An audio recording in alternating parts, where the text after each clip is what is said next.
Olá, segundo ano, como que vocês estão? Espero que todos estejam muito bem. Hoje, na nossa aula de Biologia 1, a gente vai continuar o capítulo 16, Teorias Evolutivas. Na última aula, a gente falou sobre a viagem de Darwin, o que era a evolução e a adaptação de maneira geral, e fomos apresentados a teoria de Lamarck, a primeira vez que se propôs, então, uma explicação para a variabilidade que existia entre as espécies. Mas a gente viu que, infelizmente, Lamarck não estava certo, apesar de seus méritos. Hoje, então, a gente vai ter contato e entender qual que é a teoria de Darwin, a famosa teoria da evolução. Para isso, eu peço que você pegue o seu livro 5 de Biologia 1, do SAS, e abra aqui na página 19. Gente, Charles Darwin, então, né, esse naturalista, né, formado em medicina e em teologia, que com 22 anos deu a volta no mundo de uma viagem de 5 anos e depois ficou pensando nas suas anotações e na diversidade grande das espécies que ele tinha observado, porque ele era apaixonado pelas plantas e pelos animais. Ele propôs a teoria da evolução, sendo que na teoria da evolução ele diz que o principal agente causador dessas mudanças, dessas modificações nas espécies é a seleção natural. Então, quando a gente falar de teoria da evolução de Charles Darwin, a gente está falando na seleção natural, na atuação da seleção natural para explicar, então, as mudanças, né? Gente, a ideia de Charles Darwin, ele resumiu todas as suas ideias.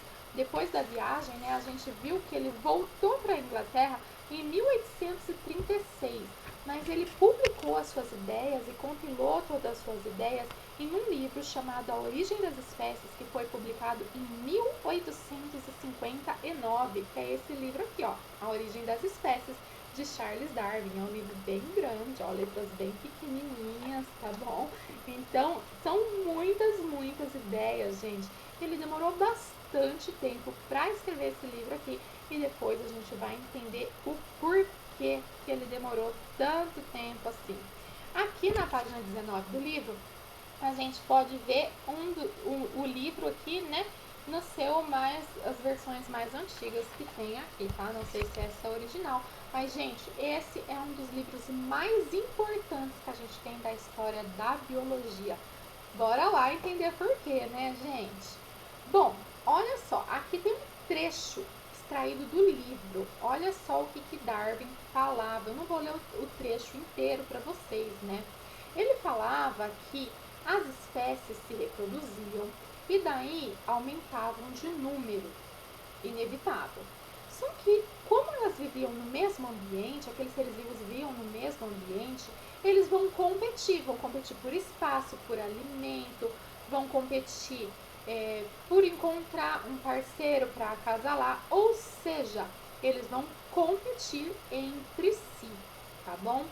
Nem todos os indivíduos estão bem equipados para essa luta.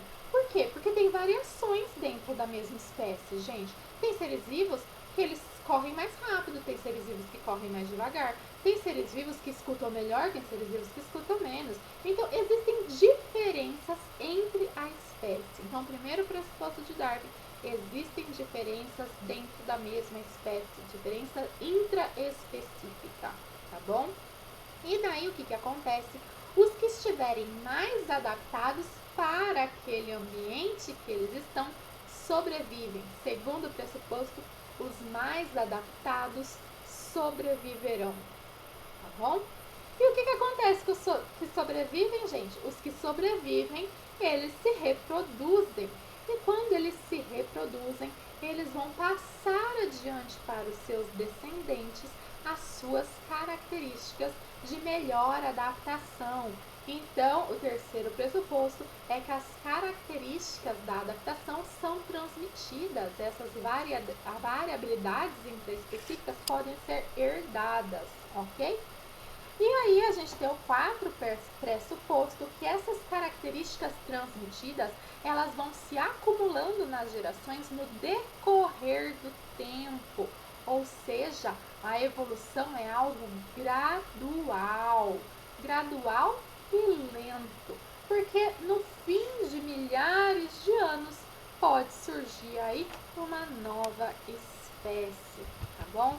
Hoje nós sabemos, né, que essa variabilidade intraespecífica que vai se acumulando, né, nas gerações, ela não é necessariamente algo de melhora, né, gente? Já conversamos sobre isso, tá bom? Quando a gente vai falar de adaptação, quando a gente fala de evolução, não é aumento de complexidade, não é melhora, não tem um destino específico, tá bom? As variações ocorrem ao acaso, porque hoje a gente sabe que essas variações são frutos de mutação e algumas outras coisas que a gente vai falar mais adiante, tá? Então, as variações ocorrem ao acaso. Aquelas que forem mais vantajosas naquele ambiente são selecionadas positivamente. E daí tem mais chance de, então, serem passadas para os próximos descendentes. Aquelas que não trazem boas adaptações para aquele ambiente são selecionadas negativamente. Mais uma vez, a evolução é uma mudança ao longo do tempo, tá bom? Então, gente, quando a gente falar de espécies que têm um ancestral comum, esse ancestral nunca vai estar vivo, tá bom? O ancestral é uma espécie que não existe mais, ok? E a evolução por seleção natural, ela pode ser explicada por quê? Porque a gente sabe que cada ser vivo tem um potencial biótico. É a chance daquele ser vivo tem, o potencial que aquele ser vivo tem de se reproduzir. Então, por exemplo, a fêmea da mosca da fruta completa o seu ciclo vital e põe ovo no período de 10 a 14 dias e cada fêmea põe 300 ou mais ovos. Gente, imagina quanta mosca da fruta era para ter nesse mundo. Se a cada 10 a 14 dias uma fêmea põe 300 ou mais ovos, aí dá 14 dias 300 ou mais ovos. A gente ia falar então de um aumento populacional aí, né, de progressão geométrica. Mas não é isso que acontece. Quando a gente analisa o número de indivíduos de uma população, e a da mosca da fruta é só um exemplo, de qualquer população serve para isso, a gente vai ver que o número de indivíduos em um ambiente daquela população tende a se manter mais ou menos o mesmo. Porque nem todo ser vivo chega a se reproduzir. Alguns vão sendo eliminados pela seleção natural, porque a competição, como nós dizemos, por espaço, por alimento, por ter, né, um indivíduo para se reproduzir, e não só uma competição dentro da própria espécie, há também uma competição com outras espécies. Então há a competição intraespecífica e a competição interespecífica entre espécies diferentes. Por exemplo, espécies que se alimentam da mesma comida, competição, tá bom? Então a competição, ela vai eliminando os seres vivos e o mais adaptado sobrevive.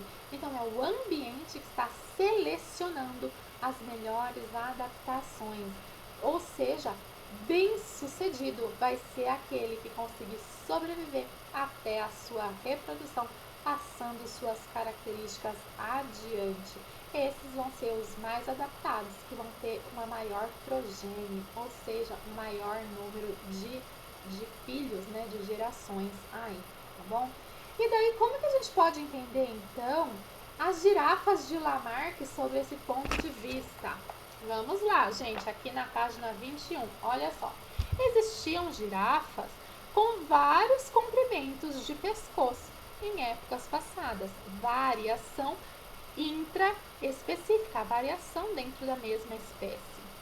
Só que daí tinha alimentos em vários níveis do extrato vegetal. Só que por algum motivo o alimento mais baixo se tornou escasso e a gente só teve alimentos nas folhas mais altas. Competição intraespecífica dentro dessa espécie. As girafas de pescoço mais curto não se alimentavam direito. Não se alimentando direito, elas não são tão fortes, elas não conseguem correr, elas não são muito bem nutridas, elas podem morrer desnutridas, elas podem não conseguir se reproduzir. E daí então a gente vai ver que no decorrer de várias gerações, Aquelas que têm o pescoço comprido, que se alimentavam, eram mais fortes, conseguia sobreviver a um predador, elas eram mais selecionadas na hora da reprodução pelos seus parceiros, essas se reproduzem e passam seus genes de pescoço longo adiante. Por isso que hoje a gente tem, então, apenas girafas de pescoço longo. Lembrando que isso, né, gente, não foi assim rapidão, né? Foi ao longo de várias gerações, tá bom? Então, a mesma coisa a gente explica de orelhas longas dos coelhos.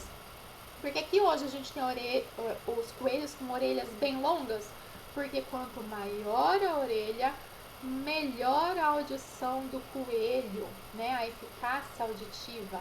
E no caso do coelho, ele vai perceber que o predador está chegando.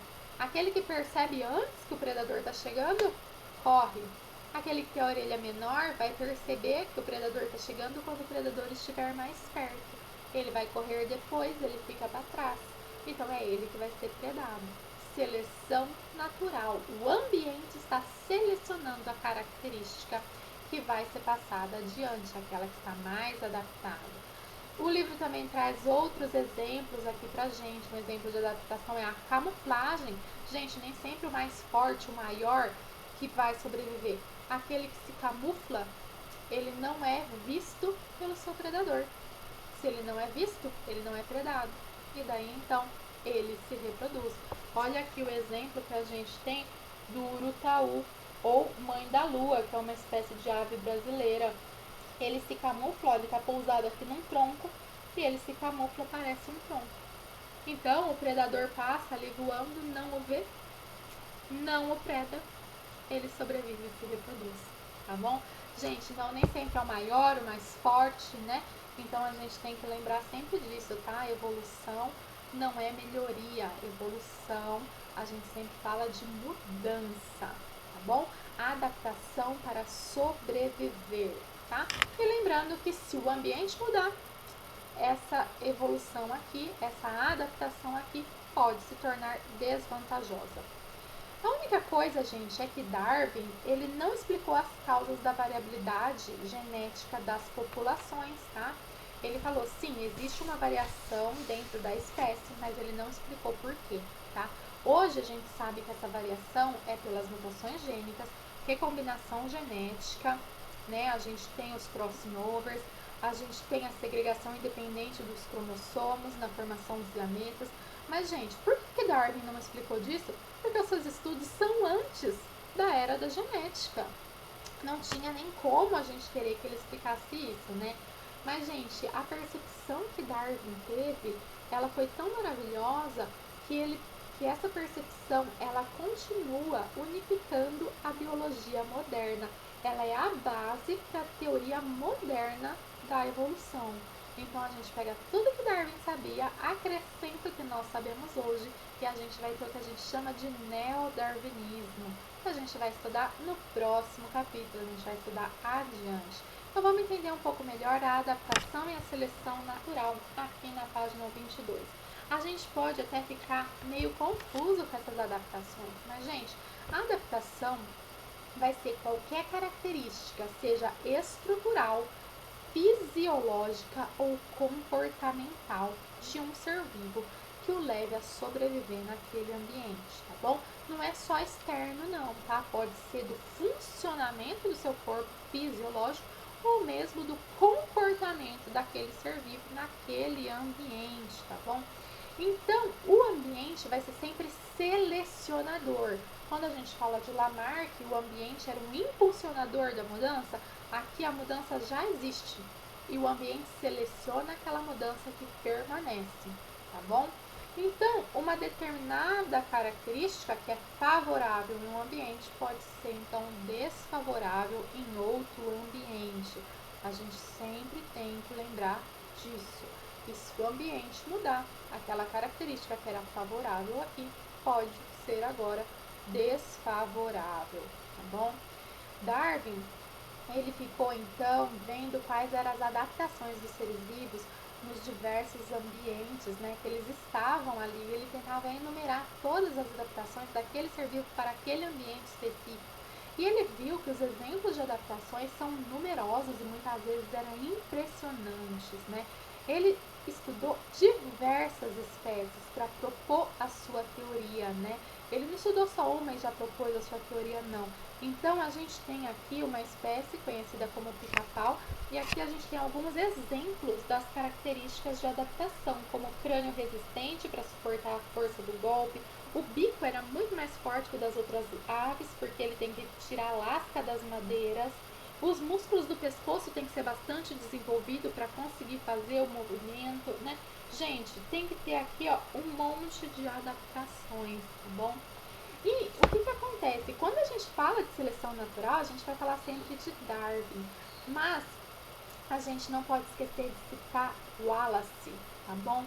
Darwin, ele em 1844, ele escreveu o seu ensaio sobre a seleção natural, né? Então ele tinha voltado aí da viagem em 36, em 1844 ele escreveu o seu ensaio. Só que a gente tem que lembrar da época em que ele vivia, gente. Outros que tinham propostos a seleção, a evolução, tinham sido severamente punidos. E a gente tem que lembrar da história de Darwin, porque Darwin cursou teologia, né? Então ele tinha uma ligação com o divino, né? Então, como ele tinha esse medo, esse receio, ele só mostrou seu trabalho para sua esposa e para alguns amigos muito próximos, que falaram para ele: não, publica, seu trabalho está muito bom, tem muita informação, né, gente? Muita informação. Tipo, você fez um trabalho muito minucioso, então publique. Mas ele queria ter mais evidências para ele ter uma certeza bem absoluta, para ele não sofrer o que outras pessoas antes dele tinham sofrido, né, por conta da religião aí. Só que daí, gente, depois aí de mais de 10 anos, em 1858, ele recebeu uma carta e um trabalho anexado, um manuscrito anexado de Wallace, que era outro naturalista viajante, assim como ele, outro cientista. E, gente, a teoria que o Wallace propunha era muito idêntica à de Darwin em seleção natural. Darwin, ele já tinha proposto essa solução, mas tinha guardado para ele, né? E daí o Wallace teve as mesmas ideias, assim, muito parecidas nas suas viagens ao redor do mundo. E daí o que eles fizeram? Bom, vamos apresentar as nossas ideias juntos. E daí na época, como fazia para apresentar as ideias?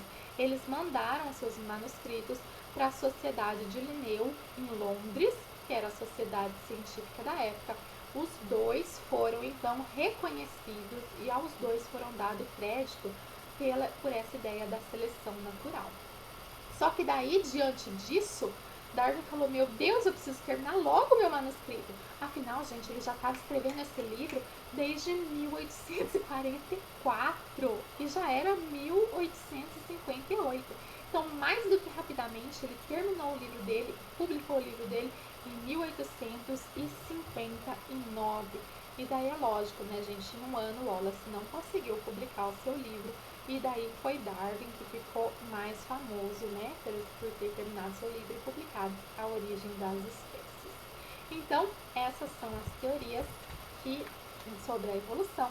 E a gente vai continuar falando sobre o neodarwinismo na próxima aula. A gente se vê lá. Até mais. Tchau, tchau.